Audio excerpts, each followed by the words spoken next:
మధ్యాహ్నం కోర్టు భవనంలో బాంబు పేలుడు జరుగుతుందని ఒక బెదిరింపు లేఖ రావడంతో పోలీసులు వెంటనే అప్రమత్తమయ్యారు. ఈ నేపథ్యంలో ముందు జాగ్రత్త చర్యగా పోలీసులు హైకోర్టు భవనాన్ని పూర్తిగా ఖాళీ చేయించారు. దీంతో కోర్టు కార్యకలాపాలు నిలిచిపోయాయి. సమాచారం అందుకున్న బాంబ్ స్క్వాడ్, డాగ్ స్క్వాడ్ బృందాలు కోర్టు లోపల బయట క్షుణ్ణంగా తనిఖీలు నిర్వహిస్తున్నాయి.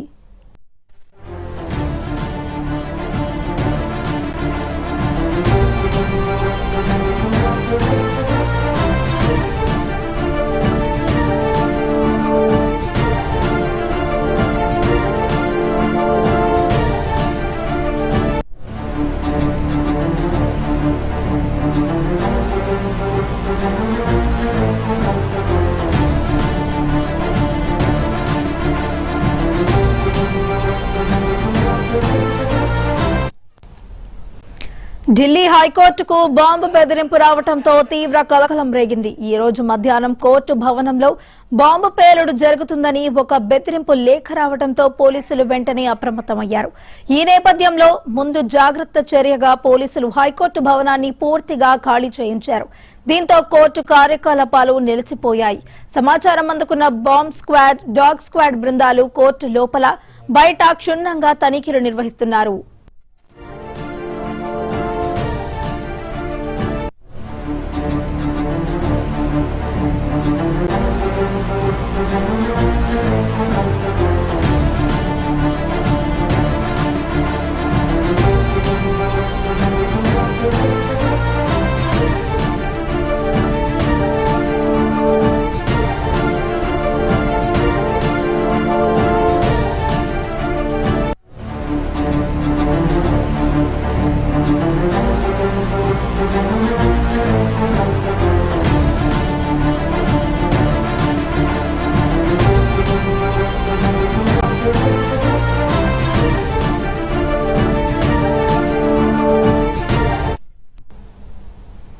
ఢిల్లీ హైకోర్టుకు బాంబు బెదిరింపు రావడంతో తీవ్ర కలకలం రేగింది. ఈ రోజు మధ్యాహ్నం కోర్టు భవనంలో బాంబు పేలుడు జరుగుతుందని ఒక బెదిరింపు లేఖ రావడంతో పోలీసులు వెంటనే అప్రమత్తమయ్యారు. ఈ నేపథ్యంలో ముందు జాగ్రత్త చర్యగా పోలీసులు హైకోర్టు భవనాన్ని పూర్తిగా ఖాళీ చేయించారు.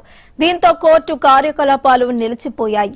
సమాచారం అందుకున్న బాంబ్ స్క్వాడ్, డాగ్ స్క్వాడ్ బృందాలు కోర్టు లోపల బయట క్షుణ్ణంగా తనిఖీలు నిర్వహిస్తున్నాయి.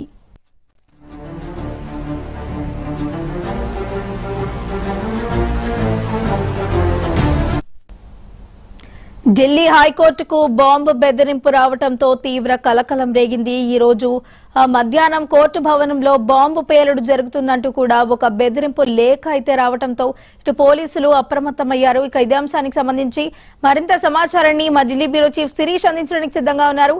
శిరీష్, చెప్పండి, ఢిల్లీ హైకోర్టుకు అయితే బాంబు బెదిరింపు రావడం ప్రస్తుతం కలకలం అయితే రేపుతోంది. అసలు ఎవరు ఈ బాంబు బెదిరింపు లేఖనైతే పంపించారు? పూర్తి డీటెయిల్స్ ఏ విధంగా ఉన్నాయి?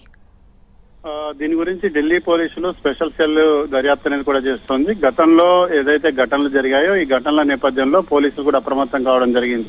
ఢిల్లీ హైకోర్టు సమీపంలో 2 బాంబు బ్లాస్ట్ల నుండి కూడా ఇప్పటివరకు జరిగాయి. ఒక బాంబ్ బ్లాస్ట్ లో చాలా మంది కూడా సీరియస్ గా గాయపడడం, కొంతమంది చనిపోవడం అనేది కూడా జరిగింది. మరొక బాంబ్ బ్లాస్ట్ విషయానికి వస్తే అది క్రూడ్ బాంబ్ అని చెప్పేసి తేలడంతో కొంత ఊపిరి పీల్చుకున్న పరిస్థితి అనేది కూడా ఉంది. సో ఈ నేపథ్యంలో పోలీసులు ముందు జాగ్రత్త చర్యగా కొంత అప్రమత్తం కావడం కూడా జరిగింది. ఎందుకైనా మంచిదని చెప్పేసి కోర్టు హాల్ మొత్తాన్ని కూడా ఖాళీ చేయించి లోపల మొత్తం కూడా క్షుణ్ణంగా తనిఖీ చేశారు. తనిఖీ చేసిన అనంతరం ఎటువంటి బాంబుకు సంబంధించిన ఆనవాళ్ళు ఏవి కూడా లేవు అని చెప్పేసి కూడా తేలడంతో ఊపిరి పీల్చుకున్నారు. అయితే ఈ ఫోన్ కాల్ కానీ మెయిల్ కానీ ఎక్కడి నుంచి వచ్చాయి, ఎవరు పంపారు, ఎవరు ఎందుకు ఫోన్ చేశారు అనే దాని గురించి కూడా క్షుణ్ణంగా తనిఖీ అనేది కూడా చేస్తున్నారు. బాధ్యులను అరెస్ట్ చేసేందుకు ప్రయత్నాలు కూడా జరుగుతున్నాయి. దానికి సంబంధించి పోలీసులు వేగవంతంగా విచారణ అనేది కూడా చేస్తున్నారు. అయితే దీన్ని లైట్ గా తీసుకోవడానికి వీల్లేదు. ఎందుకంటే గతంలో ఒకసారి ఢిల్లీ హైకోర్టులో రిసెప్షన్ గేట్ దగ్గర బాంబ్ బ్లాస్ట్ అనేది కూడా జరిగింది. అప్పుడు చాలా మంది కూడా చనిపోవడం కూడా జరిగింది. సో ఈ ఘటనల నేపథ్యంలో ఢిల్లీ స్పెషల్ సెల్ పోలీసులందరూ కూడా అప్రమత్తమై దీనికి సంబంధించి క్షుణ్ణంగా తనిఖీలన్నిటి కూడా చేశారు. తనిఖీల్లో ఎటువంటి బాంబులు కానీ లేకపోతే ఇంకేమైనా కానీ లభ్యం కాలేదని చెప్పేసి కూడా తెలియడంతో అందరూ కూడా ఊపిరి పీల్చుకోవడం కూడా జరిగింది.